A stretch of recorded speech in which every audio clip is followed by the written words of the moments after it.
सभी मसीही भाई बहनों को यीशु के नाम में शालोम, प्रेज द लॉर्ड, जय मसीह की।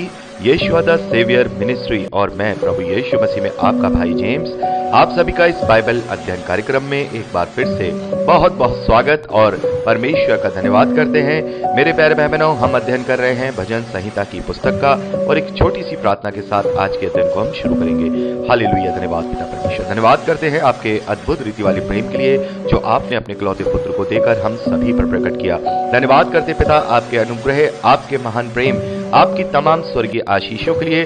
धन्यवाद करते हैं इस बाइबल स्टडी प्रोग्राम के लिए जिससे हम आत्मिक रूप से आशीषित हो रहे हैं। होने दे पिता परमेश्वर, आज के अध्ययन में हमेशा की तरह पवित्र आत्मा हमारी अगुवाई, मदद और सहायता करे, सत्य के वचनों को ठीक रीति से सिखाए ताकि हम उन्हें सत्य रीति से अपने जीवन में लागू कर सके। पिता होने दे पिता परमेश्वर, सारी व्यवस्थाओं को, वचन को समझने, समझाए जाने को, रिकॉर्डिंग किए जाने को, हर एक बात को पिता हम आपके धर्ममय दाहिने हाथ में सौंपते हैं। आप हमारी मदद और अगुवाई कीजिए। सारा आदर देते हैं, सारी महिमा देते हैं और इस प्रार्थना को यीशु के सामर्थ्य और पवित्र नाम में मांगते हैं, आमीन। मेरे प्यारे भाई बहनों, अब तक हमने भजन संहिता में उसके चौथे अध्याय तक का अध्ययन कंप्लीट किया था। आज हम 5वें अध्याय से आगे का अध्ययन शुरू करेंगे। तो मेरे प्यारे भाई बहनों, जब हम 5वें, 6ठे और 7वें अध्याय को पढ़ते हैं, ये तीनों ही अध्याय हम देखते हैं कि ये जो छुटकारे के जो भजन हैं, विलाप के जो भजन हैं, जो विपत्तियों में सुरक्षा के लिए गाए जाते थे, उसकी कैटेगरी में आते हैं, जिसे हम इंग्लिश में लेमेंट्स साम बोलते हैं। तो ये तीनों ही अध्याय जो सुरक्षा के लिए डायरेक्टली परमेश्वर से प्रार्थनाएं हैं, डायरेक्टली परमेश्वर से भजन हैं जो गाकर किए जाते थे। और मेरे प्यारे भाई बहनों, जैसा कि मैं आपको बता चुका हूं कि भजन संहिता में जो भजन लिखे हुए हैं वो सारे के सारे भजन जो हैं इंस्ट्रूमेंट्स के साथ गाए जाते थे। एक स्पेशल राग इनका हुआ करता था, स्पेशल इंस्ट्रूमेंट्स भी हुआ करते थे, यानी हर एक भजन के लिए अलग अलग इंस्ट्रूमेंट भी इस्तेमाल में किए जाते थे। जैसा हम यहाँ पर इस 5वें अध्याय के विषय में देखेंगे तो ये 5वां अध्याय बांसुरियों के साथ गाया जाता था। बांसुरी जो होती है, बांसुरियों के साथ कांग्रीगेशन में और सारे लोग मिलकर के इसे बांसुरी के साथ इस भजन को एक राग के साथ गाया करते थे। और मेरे प्यारे भाई बहनों, ये जो 5वां अध्याय है ये सुरक्षा के लिए प्रार्थना है, यानी कि जो इजराइल के जो शत्रु हैं या उस वक्त जो दाऊद के शत्रु हुआ करते थे, जो उनके देश पर अटैक करते थे या उन्हें परेशान करते थे, उन शत्रुओं के लिए उनसे सुरक्षा के लिए प्रार्थना है। तो मेरे प्यारे भाई बहनों, जैसा कि मैं आपको बता चुका हूं कि पुराने नियम की बहुत सारी ऐसी बातें हैं जिन्हें हमें राइटली डिवाइडेड करके, यानी कि ठीक रीति से उन्हें डिवाइडेड करके, विभाजित करके अपने जीवन में लागू करना है और उन्हें समझना है और उनको क्लेम भी करना है।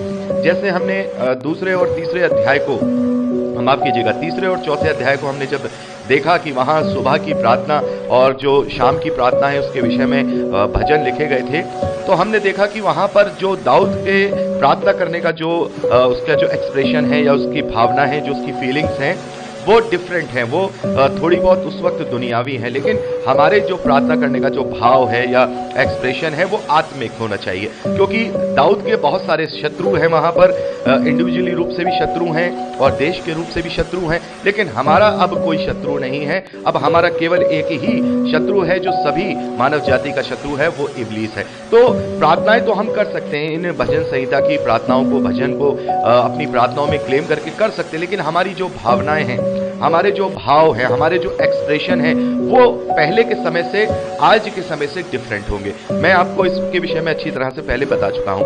तो हमें इसी रीति से इन भजनों को भी अपनी प्रार्थनाओं में इंक्लूड करना है। यदि हम चाहते हैं कि इन भजनों को अपनी प्रार्थनाओं में इंक्लूड करके हम प्रार्थनाएं करें और प्रार्थना करके परमेश्वर से हम अपने निवेदन को रखें, तो हमें अपनी भावनाओं को देखना होगा कि हमारी भावनाएं इस भजन को लेकर के क्या है, हमारा जो एक्सप्रेशन है वो इस भजन को लेकर के क्या है। तो यहाँ पर जैसे अब सुरक्षा के लिए प्रार्थना यहाँ 5वें अध्याय में हम पढ़ते हैं, तो यहाँ पर हमारी जो हमारा जो एक्सप्रेशन होना चाहिए या हमारी जो सोच होनी चाहिए वो किस प्रकार से होनी चाहिए। तो ये जो भजन है वो हम कहाँ कहाँ या किस किस परिस्थिति में यूज कर सकते हैं, इसके विषय में भी हम बात करेंगे। क्योंकि मेरे प्यारे भाई बहनों, ये एक प्रार्थनाओं के शब्द हैं, इनको ज्यादा डिस्क्राइब नहीं किया जा सकता। बहुत सारी बातें ऐसी भी हैं जिन्हें हम डिस्क्राइब करेंगे, लेकिन ये एक तरीके से परमेश्वर से निवेदन के शब्द हैं जो आत्मा में होकर दाऊद या अन्य अन्य जो लेखक हैं उनके द्वारा लिखे गए हैं। लेकिन यहाँ पर हम इन्हें ज़्यादा डिस्क्राइब नहीं करेंगे, लेकिन हम इस बात पे ज़्यादा जोर रखेंगे कि हम इन भजनों को या इन बातों वचनों को कौन सी कैसी प्रार्थना में या कैसी सिचुएशन में या कैसी स्थिति में इन्हें हम क्लेम कर सकते हैं, इन्हें हम यूज़ करके परमेश्वर से प्रार्थना कर सकते हैं। तो यहाँ पर ये जो सुरक्षा के लिए प्रार्थना 5वें अध्याय में दी जा रही है, ये हम कब कर सकते हैं? जब हम उत्पीड़न में हों। मसीही प्रचार के लिए जब हम उत्पीड़न में हो या कोई मसीह सेवक या प्रभु का दास है या कोई मिनिस्ट्री उत्पीड़न में हो और लोग उन्हें परेशान कर रहे हों, उनके विरोध झूठी झूठी गवाहियां लेकर के आ रहे हों, उन्हें झूठे मुकदमों में फंसा रहे हों, जैसा कि आजकल हम देख रहे हैं कि ऐसा समय चल रहा है कि मसीही विश्वासियों का और मसीही सेवक और दासों का उत्पीड़न हो रहा है। तो इस प्रार्थना को हम अपनी निजी प्रार्थनाओं में और कलीसियाई प्रार्थनाओं में इस भजन को यूज कर सकते हैं, शामिल कर सकते हैं, क्लेम कर सकते हैं। और हम तब भी इन्हें क्लेम कर सकते हैं यदि मान लीजिए कि हम किसी ऐसे देश में रहते हैं जहां पर जिस देश में सब मसीही विश्वासी हैं और मसीही विश्वासी अपना प्रभु का कार्य करते हैं। कोई ऐसा जो गैर मसीही जो देश है या कोई ऐसे लोग हैं जो केवल इस कारण से उन पर हमला कर रहे हैं। देखिए, कारण और भाव हमें देखना होगा। मान लीजिए कोई केवल जमीन के बंटवारे को लेकर के कोई युद्ध हो रहा है, तो हम सुरक्षा के लिए प्रार्थना नहीं कर सकते क्योंकि हमारा जो सीमा है, अब हमारी सीमा इस धरती की कोई भी देश की सीमा नहीं है। हाँ, हम अपने देश के नागरिक हैं और हमें अपने देश की सीमाओं का सम्मान करना है, लेकिन फिर भी हम परमेश्वर से इन सीमाओं के लिए प्रार्थना नहीं कर सकते हैं। हाँ, यदि वो इस कारण से उस पर अटैक कर रहा है कि ये मसीह विश्वासी है और मसीह विश्वासी विश्वास कर रहे हैं और इस कारण से कि ये प्रभु के लोग हैं, तो हम इस वचन को, इस भजन को अपनी प्रार्थनाओं में क्लेम कर सकते हैं। तो मैंने आपको ये बता दिया है कि हम कैसी कैसी स्थिति में, कौन से सर्कमस्टेंसेस में इन प्रार्थनाओं को भजन के रूप में क्लेम कर सकते हैं। सबसे ज्यादा हम उत्पीड़न में ही इन्हें यूज कर सकते हैं। देखिए, यहाँ पर जो दाऊद हैं वो अपने भजन में कहते हैं कि हे यहोवा मेरे कानों पर, माफ कीजिएगा, हे यहोवा मेरे वचनों पर कान लगा, मेरे कराहने की ओर ध्यान लगा। हे मेरे राजा, हे मेरे परमेश्वर, मेरी दुहाई पर ध्यान दे, क्योंकि मैं तुझी से प्रार्थना करता हूँ। हे यहोवा, भोर की मेरी वाणी तुझे सुनाई देगी और मैं भोर को प्रार्थना करके तेरी बाट जोहूंगा। तो यहाँ पर दाऊद जो है परमेश्वर से प्रार्थना करते हुए एक भजन में गाकर कह रहे हैं कि हे परमेश्वर, मेरी ओर कान लगा, मेरी बात को सुन, तू मुझे सुन करके अपनी प्रार्थना का जवाब हाँ और आमीन में दे। तो मेरे प्यारे भाई बहनों, हम देखते हैं कि जो मसीही विश्वासी हैं उन्हें इतना बड़ा एक मुकाम दिया गया है कि आज निरंतर परमेश्वर हमारी बातों पर अपने कान लगाता है, क्योंकि हम जानते हैं कि हमारे साथ कोई ऐसा वैसा नहीं है। हमारे साथ स्वयं परमेश्वर का सामर्थ्य, स्वयं परमेश्वर का स्वयं त्रिएक परमेश्वर का एक परमेश्वर पवित्र आत्मा हमारे साथ रहता है। और पौलुस इस बात को कहते हैं कि अब तो पवित्र आत्मा हमारे साथ स्वयं आहें भर भर के परमेश्वर से विनती और प्रार्थना निवेदन कराता है। तो मेरे प्यारे भाई बहनों, आज परमेश्वर के कान हमारी ओर निरंतर लगे हुए हैं। जो मसीही विश्वासी सत्य के रास्ते पर चल रहे हैं, जो मसीही विश्वासी प्रभु के वचन और उसके प्रचार के कारण सताए जा रहे हैं, जो मसीही विश्वासी प्रभु के कारण उत्पादित किए जा रहे हैं, उनकी ओर परमेश्वर की जो दृष्टि है और जो कान है वो निरंतर लगे हुए हैं।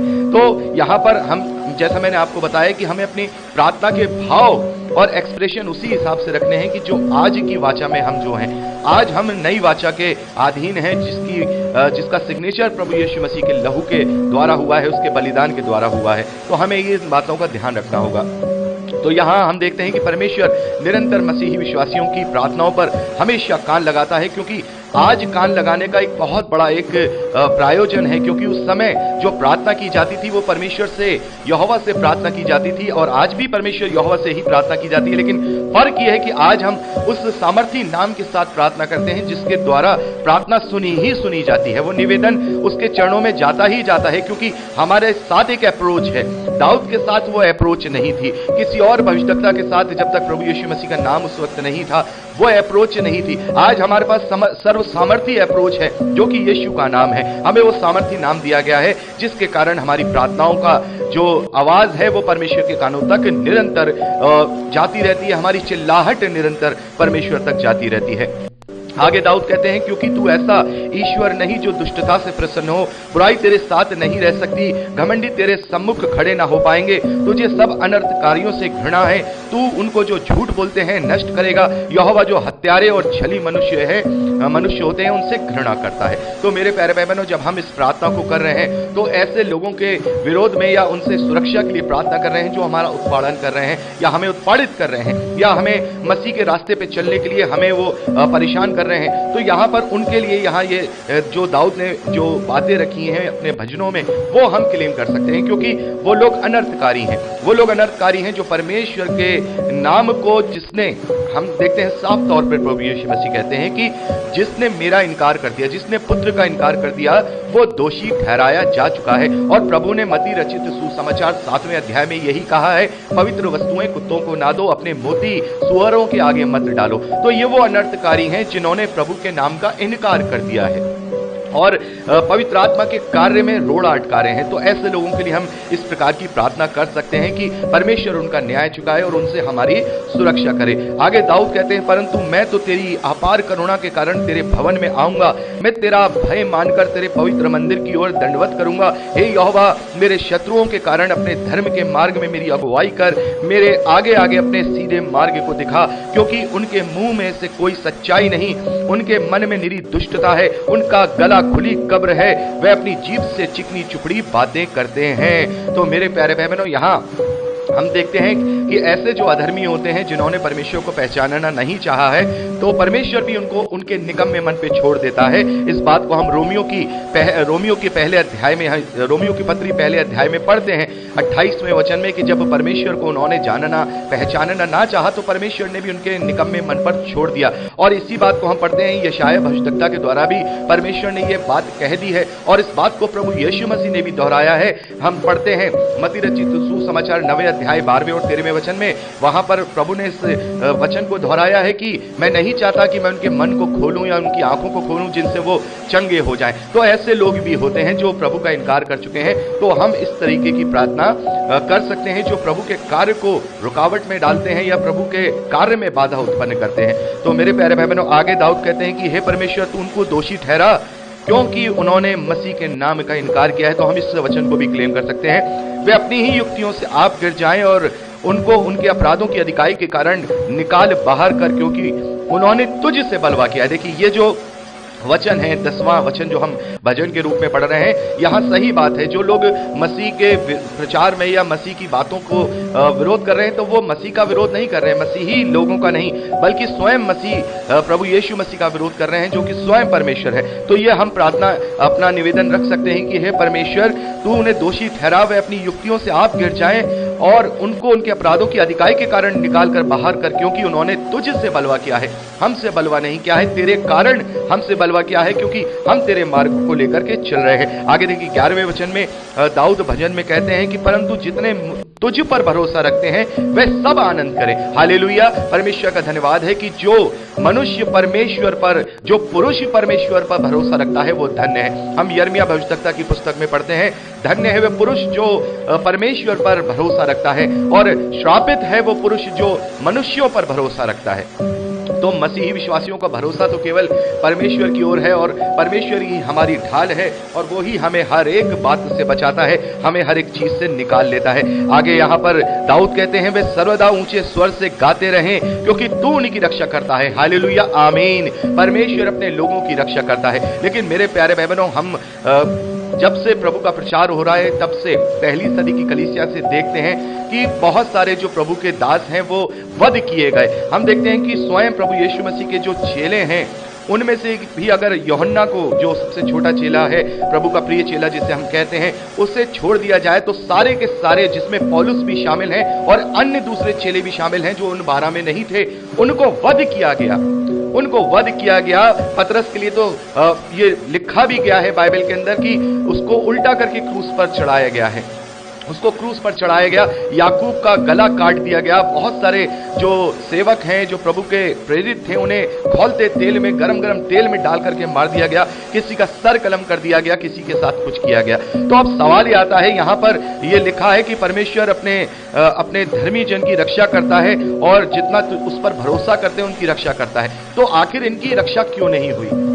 आखिर इनकी रक्षा क्यों नहीं हुई? पौलुस की रक्षा क्यों नहीं हुई? और दूसरे जो बहुत सारे धर्म सेवक हैं, जो आज भी हम इंडिया में देखते हैं, एक हम अपने भाई को जानते हैं जो ऑस्ट्रेलिया के थे, जिन्हें उनके बच्चों समेत उन्हें एक गाड़ी में बंद करके जिंदा जला दिया गया। तो परमेश्वर ने उनकी रक्षा क्यों नहीं की? बहुत बार यह सवाल उत्पन्न होता है कि परमेश्वर आखिर उनकी रक्षा क्यों नहीं करता। तो मेरे प्यारे भाई बहनों, अभी तो करीब 15 मिनट से आसपास की रिकॉर्डिंग हो चुकी है, तो आगे इसी बात को कंटिन्यूटी में हम अगली रिकॉर्डिंग में करेंगे। प्रभु आपको आशीष दे। Praise the Lord.